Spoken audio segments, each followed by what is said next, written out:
c'est très cool, mais en même temps, moi, j'aimerais raconter au monde quand même une affaire qui était assez Comment amusante. tu l'as annoncé?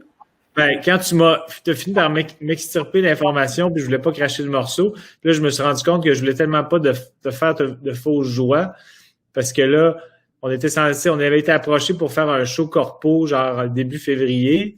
Puis là, Michel n'arrivait pas à placer la date parce que mon agent me disait Jean-Thomas peut pas, celle-là non plus, il peut pas, cette date-là non plus, il peut pas. Puis là, tu trouvais ça louche, puis t'as fait juste, t'étais pas fâché, mais t'étais comme qu'est-ce qui se passe? Pourquoi t'es pas disponible? T'es pas en tournée?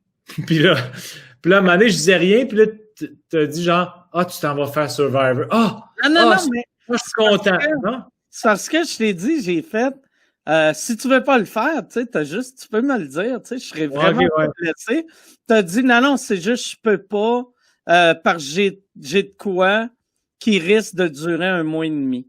J'ai fait, c'est quoi qui risque de durer 1 mois et demi? T'as dit, je peux pas t'en parler. C'est peut-être pas 1 mois et demi, peut-être je vais revenir avant. Puis là, j'ai fait, tabarnak. Chris. Survivor, asti. Calice. Puis c'était avant que ça sorte qu'il allait avoir un Big Brother célébrité au Québec. Fait que moi, j'étais sûr que c'était Big Brother et je t'en ai parlé pendant... Et je t'ai dit pendant 20 minutes comment j'étais content pour toi. J'étais heureux. J'avais l'impression que tu avais éjaculé. Chris, mais c'était pour vrai, c'est niaiseux à dire, c'est mon plus beau jour de l'année 2020. Tu sais, ça a été une année de marde. Puis là, enfin, un ami qui vit un rêve de jeunesse. J'étais comme, bon, c'est pas juste de la marde. Puis là, je te sentais tellement excité que j'étais comme, je peux pas y faire ça. Faut que j'y dise que c'est pas ça. Puis je vais dire, c'est Big Brother célébrité. En ce moment, Survivor, de toute façon, les tournages sont annulés, il n'y en a pas. Puis là, t'étais comme, what? Mais t'aurais pas dû me le dire, t'aurais dû me laisser vivre le bonheur 4-5 jours. Ouais, mais après ça, t'aurais été suicidaire quand tu l'aurais appris. Comme un gars qui crisse sa blonde là le jour de la Saint-Valentin. Laisse-la s'amuser. Elle a un beau souper, elle a des fleurs, elle se trouve belle.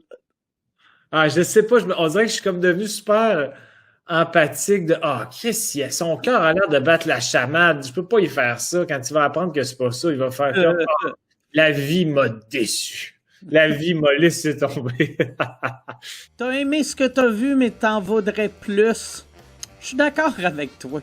Chris, on s'entend bien.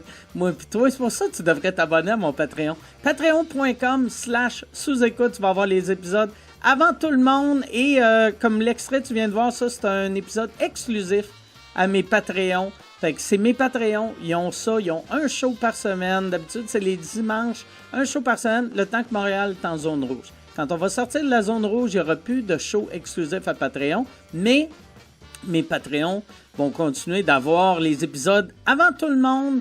Mes abonnés live ont les shows live. C'est pour ça que ça s'appelle des abonnés live. Il y a le forfait audio. Ça, devine c'est quoi? C'est pour le monde qui écoute l'audio. Qu'est-ce que c'est bien fait? Mon système, on dirait c'est parfait. Patreon.com/sous-écoute.